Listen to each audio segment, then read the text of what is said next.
everybody. Today we're here with a very, very interesting person. He sits at a C-suite level within the technology sphere, and he has the bird's eye view regarding what this technological landscape is changing around. So let's talk more with him and see what opportunities, what challenges new entrepreneurs and startup people has to, look into it. Hello. How's it going? Very well. Thank you so much for your time. Not a problem. Thank you for having me. Please tell us about your name and your background for our viewers. So my name is Mike Stattelman. I'm the founder and CTO of a company called Falcons.ai, and we do artificial intelligence consulting and solutions development, but mostly in the what we call the negative space arena. So we look in places that other people aren't actually looking. Part of that is because we look at AI for good, so we develop solutions to actually have human level impact, that actually can span beyond the propagation of consumerism or things of that nature. And obviously, with the AI coming up so much around it, it has somewhat disrupted the traditional sectors, traditional economic activities, or at least the fear of it. How do you firstly explore what opportunities there are and what challenges are there to people to take about it? So first and foremost, I think you have to be a grown, right? You have to understand that with any new tool, there's risks, right? When you got your bicycle as a kid, right? It was great. It could get you to your friend's house faster and you could jump ramp, but also it had, you're going faster. The falls are going to hurt a lot worse.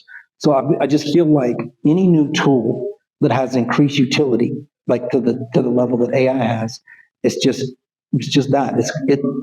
The falls are going to be a lot faster. Obviously, they're going to involve a lot more data because that's what AI is. But at the end of the day, I just feel like, excuse me, I just feel like this progress is necessary for us to reach an escape velocity to overcome like massive civilization level, human level events.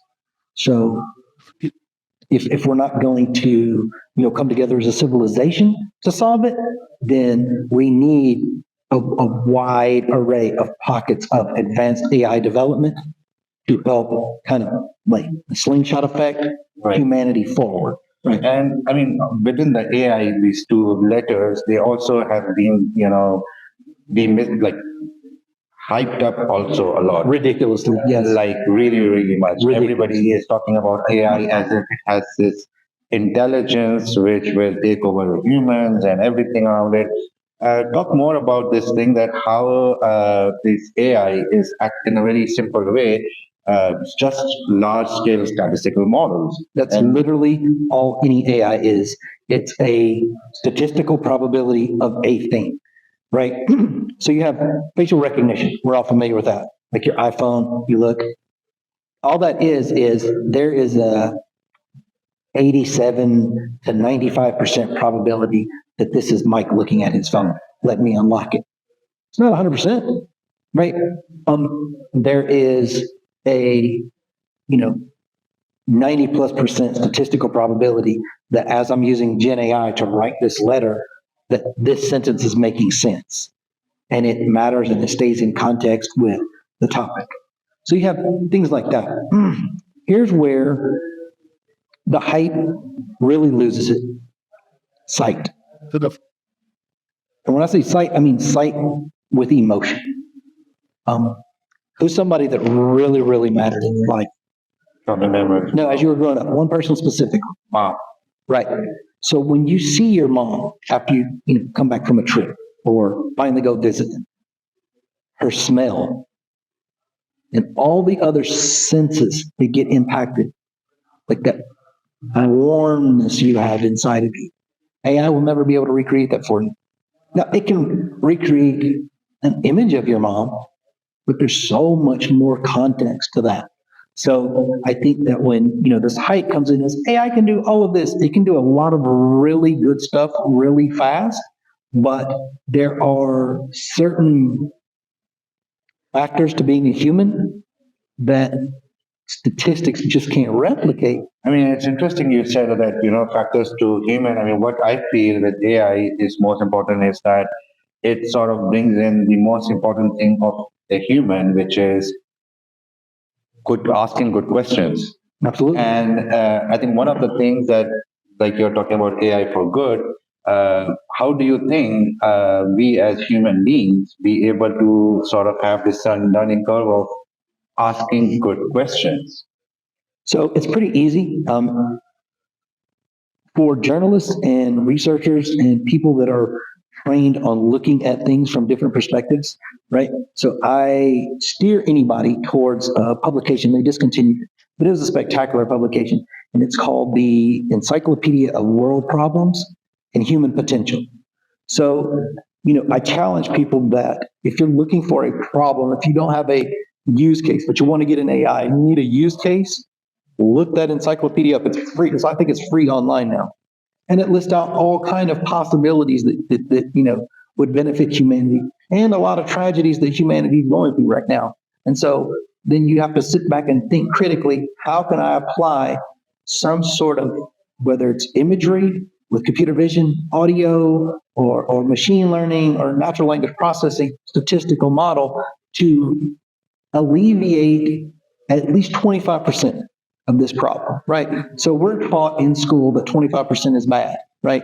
Oh, 25%, that's not even, 75% you're failing. But if you think about how big 25% actually is of a global problem or a regional problem, that is huge in terms of benefit to people, right? Right. So that's kind of how I view stuff. I don't look at, selling the most stuff, or making the most ad revenue, making ads more effective, this, that, and other. The companies that are in charge of that, they have that stuff down to like surgical precision, like much to the average person's chagrin. I do honestly believe, but I feel like when you start getting into humanity and what humanity could really benefit from, that changes the scope and perspective of how these advanced technologies can be applied. And it kind of quells a lot of the, oh my God, Terminator, Rise of the Machines, things like that. And on top of that is like these technologies are enabling decentralization of tools to be able to have this access. Like you said earlier, it's all right right now as well.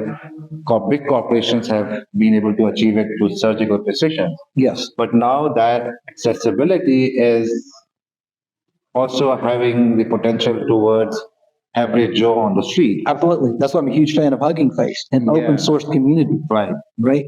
And so we need to continue to push this and push research and push institutes to do this research and fund these projects to keep the playing field at a level that, okay, so certain models done by certain companies with, billions of dollars are going to, achieve a 98% accuracy level. Right. Phenomenal accuracy level. But you know what? If there's an open source model that can hit 89% accuracy, that's good enough for what most people are trying to do anyway. Example, one of them, not good now, but 5-10 years ago, is OpenStreetMaps. OpenStreetMaps was all open source, and it sort of competed with the Google. Wow, I did not know that. And obviously, similar examples could be regarding peer-to-peer sharing, like Napster, Yes. and Yes. things like that has come about. So, I mean, if we try to see it from a much further bird's eye view, is that okay? There are so many new technologies coming about it.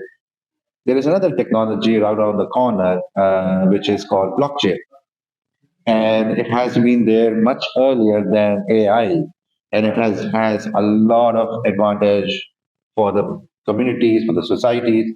Why do you think that the blockchain technology has not really like spun over like AI?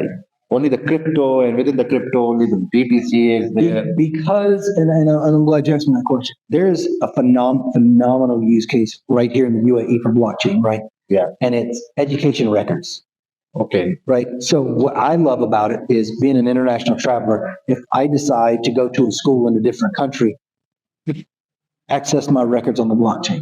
I don't have to call back to this university, go to this website to get them to send my records and have to wait a couple of weeks for this transcript and maybe pay for all this. And it maybe it's going to be accepted, maybe it's not, things like that. And attestation, There's so many, right? But I don't think those use cases are overwhelming. That's the problem. I think they are phenomenal for what they do, right? I think blockchain, native blockchain, right? I think is the equivalent of a spoon. A spoon is brilliant for what it's designed to do, but you don't, some people do, obviously, use a spoon to turn a screw. It may work, it may not, right? And so I feel like blockchain is spectacular. It's a spectacular technology for what it can do. The problem is the hype around blockchain burned a lot of people out because everybody wanted to throw blockchain at everything. We don't need blockchain as a standard user login DB. It's overkill. It's a hammer to an ant. But I mean, one of the sector for like especially DeFi, which is and then tokenization of the real world assets. Correct. And I mean, there are so many live cases which is useful for the society in today's time. Correct. Considering the sustainability factor into it and all that thing. Yet the technology has not become, so much having market capitalization on it. Yep. And I'll tell you why. Yeah. I'll tell you why. So my opinion, one man's opinion, right? Take it for what it's worth. I'm not in the blockchain space, in the crypto space, but I think the crypto scam black cloud has definitely damaged the viability of this technology. And I'm a fan of the blockchain technology. I told you that. EMR, health records, the transferability and portability of health records. Right. In this, that's a phenomenal use case. It's not even new. But because the crypto bro scam problem jumped on blockchain so early, and you have so many spectacular examples of just frauds left and right.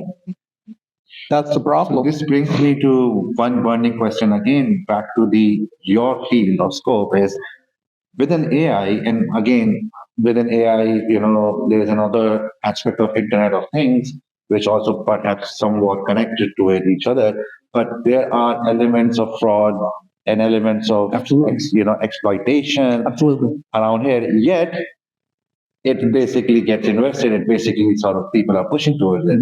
The reason, in your opinion, but nobody's talking about the larger issue. And nobody that I've heard, right? Maybe some people are. I don't know. I haven't heard anyone speak to this. So the current infrastructure of the internet right now is barely able to handle current internet right now. You have a choice. We're going to force to be pick a side. The internet cannot handle the volume of blockchain traffic and the volume and speed of AI traffic simultaneously. Something's got to lose unless there's a massive reconfiguration and reinvestment in, we're still using TCP IP stack, right? That's insane. We're still like 50 years old now. Like, we're literally using a technology older than me. But it's the most important thing. It's the literal pillar that holds this whole thing up, right? But why haven't we developed better protocols? Right. More advanced protocols. We've had time. We've had time, right? But the current methodology, the pipes can't just keep getting bigger. It's not. That's not a sustainable model, right? But when you come to what we have currently, what I see is finance, people, businesses are at a choosing point, right? Crypto gave blockchain a black eye. Gen AI, trust me, I feel like Gen AI is going to give true artificial intelligence a black eye. Right. But the two cannot exist simultaneously. The internet cannot handle it. The current IT security protocols and infrastructure cannot handle it. So, just lastly, for youngsters out there who are watching it, what do you think? What is the way forward for these people to engage in an activity which is sustainable, is innovative, is exciting, and yet does not bring them burned out? I know it's a big question, but It's not. It's not. okay. It's not at all. It's not at all. Find something that you like. And so I usually ask yourself, and this is one of those like Pollyanna utopian questions. Find something that if you had all the money in the world, what would you get out of bed to do? What would you get out of it? It wouldn't be to buy more stuff. You got all your stuff. You've traveled, you bought your family homes. You've done all of the stuff that you would do if you're the richest person on the planet. Why do you get out of bed in the morning? Build technology around that then, and you'll be okay. Your passion will remain. You'll be okay. That's my thing. Well, guys, here you go. Get to the basics. Find the true north, as you guys Absolutely. have said. Uh, Very, very thankful to your time and your insights to it. I hope that we continue this conversation in some other platform, some other We'd love exploration, to. maybe perhaps, and focusing furthermore into the technological aspect right now. But thank you so much for your time right now. And yeah, keep up the good work. Absolutely.